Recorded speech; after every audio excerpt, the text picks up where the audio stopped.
Turning Point Fall of Liberty is a 2008 first-person shooter that features a world where Winston Churchill dies in 1931 while crossing a street in New York City. And like all good alt history scenarios, this one small event somehow spirals out into our own history and leads to the Nazis winning World War II and developing superweapons. I'll remind you that this is an Irish channel, so we're not fans of Churchill around here, but to be fair, the Nazis were definitely worse, so we'll save insulting Churchill for another day. Back on track though, this was developed by Spark Unlimited, a studio initially founded by Medal of Honor developers who went on to make Call of Duty Finest Hour before Turning Point as their second game and their first original IP. They also made a game called Legendary after this, which is something I only know about from being made fun of, so there's that too. I can't remember how I learned about Turning Point originally, but I remember back in 2008 wishing that I could play it. I don't think it ever made it to my local GameStop, and while I probably spotted it over the years, it wasn't until I saw a Mandalore video on Darkest of Days that I suddenly remembered this little alt history game existed, so I decided to finally play it. From the videos I've made, it's probably clear that I have an interest in World War II games of all kinds, and this includes alt history, so that was definitely the main draw here, though there is something I should get out of the way before we get into the review proper.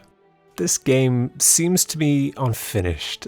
Some of this may just be the PC port I played, but the way that some cutscenes played out really made me think that there was space left for more content and dev time didn't allow for it.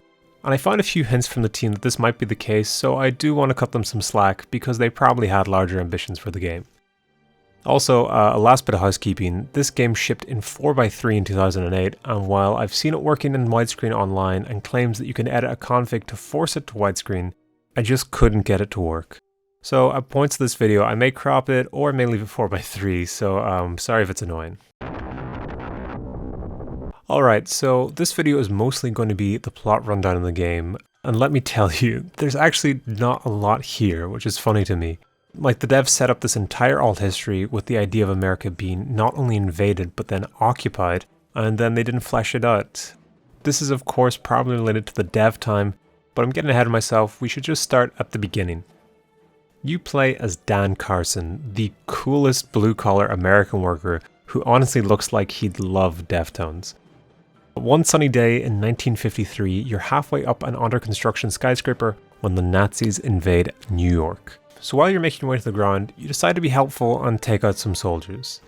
The default audio in this section is very chaotic. I'm going to play a short video segment with audio reduced by 25% so you can get an idea without your ears getting blown out.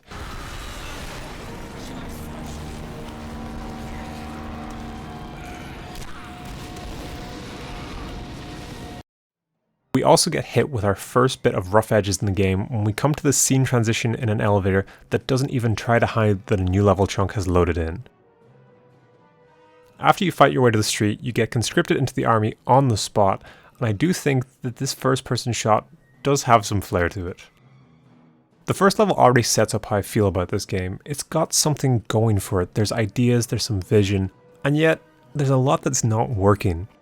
The devs make good use of the imagery of New York in ruins though, with the next few missions seeing you try to defend the city through various streets, and some of these moments, like seeing people hiding in a subway station or fighting beside a ruined Empire State Building against the German super tech, is just really impressive, and I love the art direction that the team went for. I probably shouldn't expect too much of a first-person shooter from this time period, but equally I was a bit annoyed though that after these first few missions in New York, that's already the end of the first act, and it feels like the game is only getting started when you board a train to Washington. After you leave New York, there's a short time skip as the president is ousted and the Speaker of the House takes over and announces that the USA is surrendering to the Germans. I'll play the cutscene in full because I actually like how the game shot these newsreels, showing different reactions and locations as it does. Ladies and gentlemen, for the past 2 hours, our country has been at war. The cities of New York, Boston, Philadelphia, and Washington, D.C. have been the targets of attacks without warning by German forces. The death toll is not yet known. We have scattered reports of fighting all along the eastern seaboard. We are now being instructed by a unit of National Guardsmen to evacuate. One curious part of this game is that apart from the Germans, no other real-world figures make it into the game, so every general and politician you see is made up for the story. The producers blamed licensing issues, though I have no idea how this works in real life, so I'll just accept that at face value. Up in Washington, you and the other members of your unit decide to free a US Army general from the courthouse where he's held, and this act is probably the only part of the game that really comes together for me. Before the raid in the courthouse, you have to fight your way through some residential streets and ruins, getting glimpses into people's lives, which is one of these tropes that I kinda love in FPS games. You eventually hop in a troop carrier and crash through the basement of the courthouse, and this level is probably the peak of the game. The courthouse is a decently compact building, but the game strategically takes a winding route through the place that means you're basically always moving forward, but also makes the place seem as big as possible. I think the style of shooting in the game just lends itself to room by room shootouts instead of long streets or rooftops. It just feels like the artist got a chance to be more creative, and the environments are nicer to look at because of it, instead of it just being another street of brown brick houses. Anyway, you free the general and you shoot your way out. Back at base, the general tells you that the Germans have invented a nuke, and the natural evolution of this plot is to raid the White House and kill the acting president. This is what I want from my alt history, any excuse to have a goofy plot point. I don't know where else to mention it, but one of my favourite voice actors, John DiMaggio, aka Jake from Adventure Time, Bender from Futurama, and a bunch of other roles, plays a minor role in this game, which is pretty neat. I promise I won't keep playing these long cutscenes, but I want to include this one, as it's got him saying probably my favourite line in the game. German officials have refused to acknowledge the existence of the bomb and its scheduled testing on a major American city. Meanwhile, President Stevenson called Donnelly's charges, quote, ridiculous hearsay from a known traitor, but refused to comment on the weapon himself. That crop-loving Stevenson. Third set this week, Angelo. Those boxes aren't free, you know. That jerk-off ain't the president. Anyone here remember voting for him? The White House level itself is pretty solid. It's similar to the courthouse, but bigger in scale, and I'll never begrudge a game for going for such an over-the-top set piece as this. Fighting your way through the bunkers set on the White House front lawn I think is just perfect alt history schlock. I do kinda wish this game had a voice main protagonist just for this level, because I feel if this had been made a few years earlier, we would have got a wisecracking New Yorker shooting his way through the White House. Eventually, you make it all the way to the Oval Office while the president is making a speech to the American public. If you let him talk, he eventually pulls a gun, so you have to kill him regardless.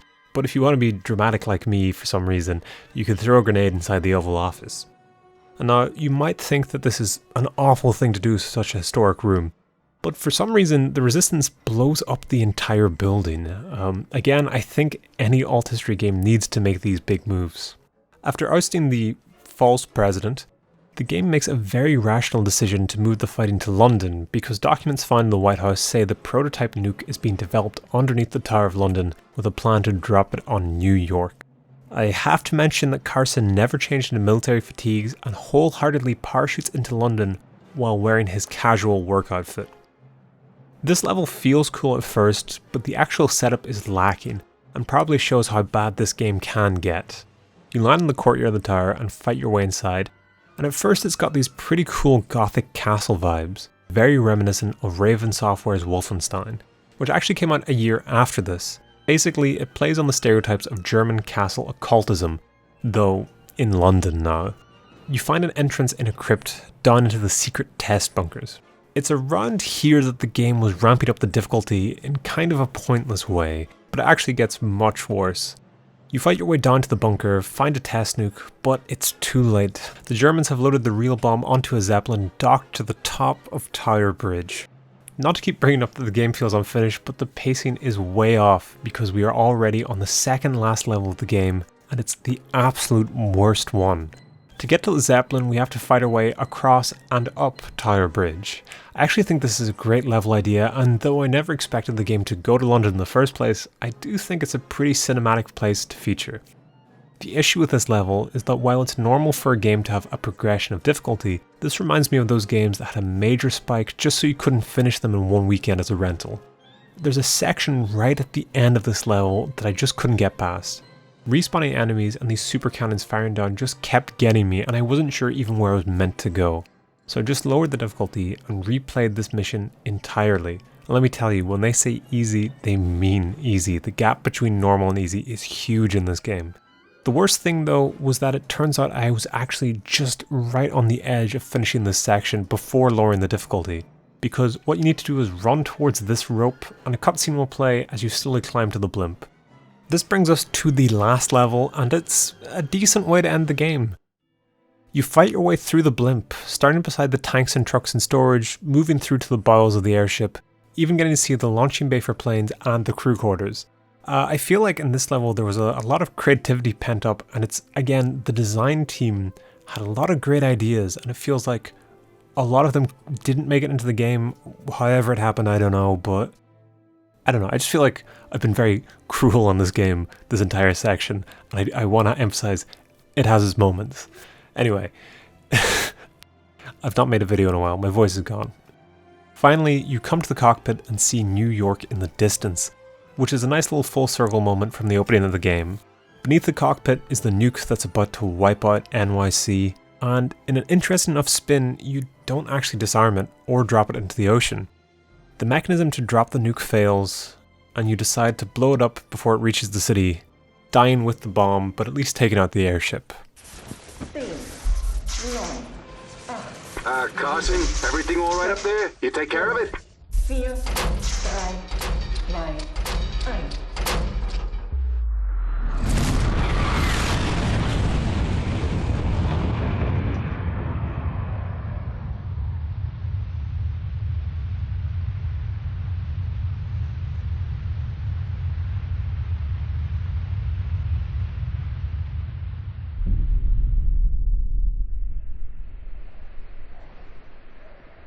This is kind of represented like the ultimate sacrifice and a turning point, if you will, in the war.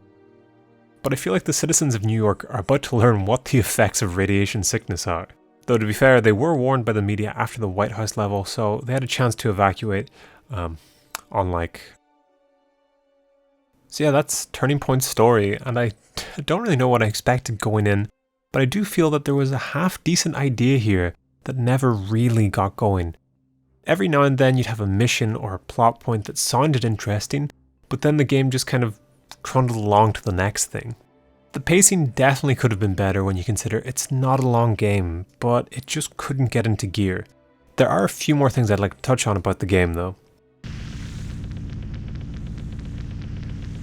A real shame about the lackluster plot is that I feel like the design team did a real good job creating 1950s revisions to all the World War II German weapons, leaning into all the campy tropes of wonder weapons and zeppelins. I'm honestly surprised we didn't see German mechs.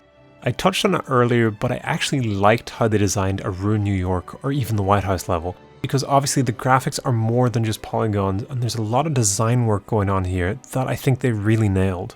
Though, while I'm mentioning the polygons, for a 2008 game, it doesn't look insanely good or bad. I'm not really too picky about graphics in general, so I don't really care, but if you compare this to some of the big titles that year, like Left 4 Dead, or even Brothers in Arms, Hell's Highway, which I reviewed already, there is a gap in quality. At the end of the day though, as I said, I don't care about graphics, so unless they're giving me a headache, I'll keep playing. You'll really start to wonder why I'm talking about this game, because I gotta say, the gameplay isn't that special. I mean, it's essentially a World War II shooter from this time period, and believe me, in 2008 I've played Call of Duty World at War non-stop. That campaign, adore it. I fucking might review it someday. There's every chance that some of these issues are down to a bad PC port, or the fact that I'm running this on modern hardware that it was never designed for, but it just feels sluggish. The movement in general is kind of awkward, and the silver lining is that of course this isn't a trigger movement shooter. You by and large can move pretty slowly towards enemies, and it's not until the later levels that you'll have to worry about effective cover finding or anything like that. The game does have one or two tricks that weren't groundbreaking for the time, but you didn't see it in every game, like being able to grab enemies and use them as human shields.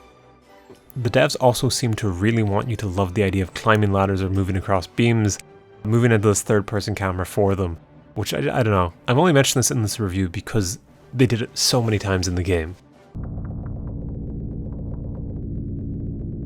I made all these title cards like 2 years ago, and it's taken me this long to make a video, so forgive me. I'm not even sure if this is the first video that I'll release that's back with them in it. Let me know what you think of them. For those of you who can't tell already, I wholeheartedly stole this vibe from Grimbeard, who's an excellent game reviewer channel. Shout out Goth Gamer Nation. I'm just padding runtime again. Anyway, The audio in this game is, yet again, nothing special. The soundtrack is in part somewhat generic World War II stuff, German shouting, the classic sounds of MP40s and M1 Grands. You'll hear a lot of this track in particular, and it's fine, but by the end of the campaign I kinda wish they had some more stuff to use.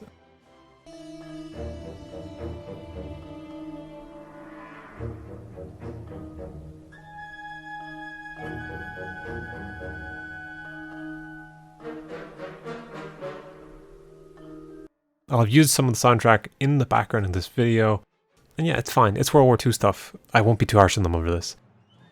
A positive to say about the audio is that the voice acting is actually good. The cutscenes in general are probably the high point of the game. You get some funny lines, well delivered, and most of the interesting plot stuff happens in there anyway. But yeah, it's worth knowing that the voice cast did a good job. Though the Reichschancellor denied the existence of the bomb, this reporter urges all U.S. citizens in the tri-state area to evacuate immediately. Increasingly, I think it sounds like I'm bullying this poor game from a closed-down studio. So, despite having said some nice things, I'm gonna hop to the conclusion so I can apologize to the devs.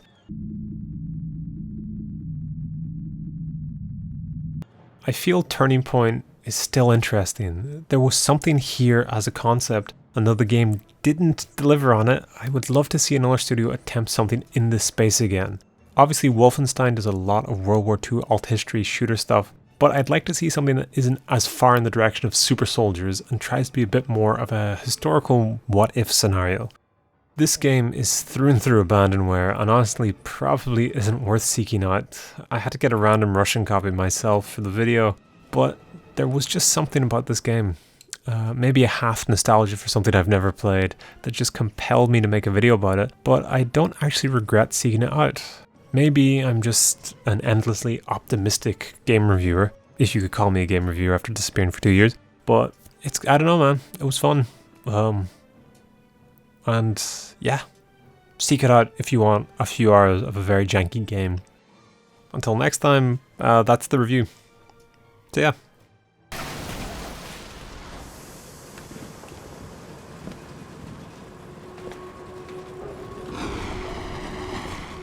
I'm back.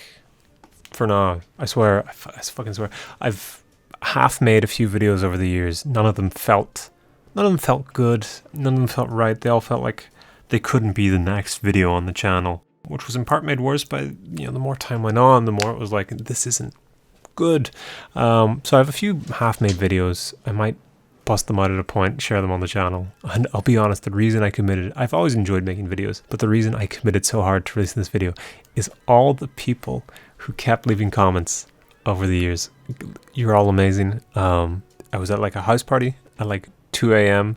and I see a comment from someone saying like, oh, it's been 2 years since your last video, this is so sad. I'd be going about my day and I'd see a comment saying, God man, I really liked your videos, I miss you, hope you're doing good and all this stuff.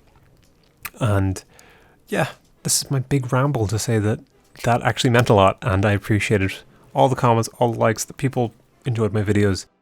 And on my end, I am sorry that I never uploaded. I purposely didn't respond to comments because I always said I'd respond to them in a section like this, making a video. More to come, I promise. Lots of love. See you next time. Oh, also, quick addendum.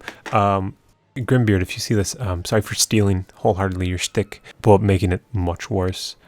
But you join the ranks of people like Mandalore Gaming, Civi11, Mini-Me, the Creel Tube, the list really goes on. I've been stealing from many people and moving them all into one shitty channel. God bless.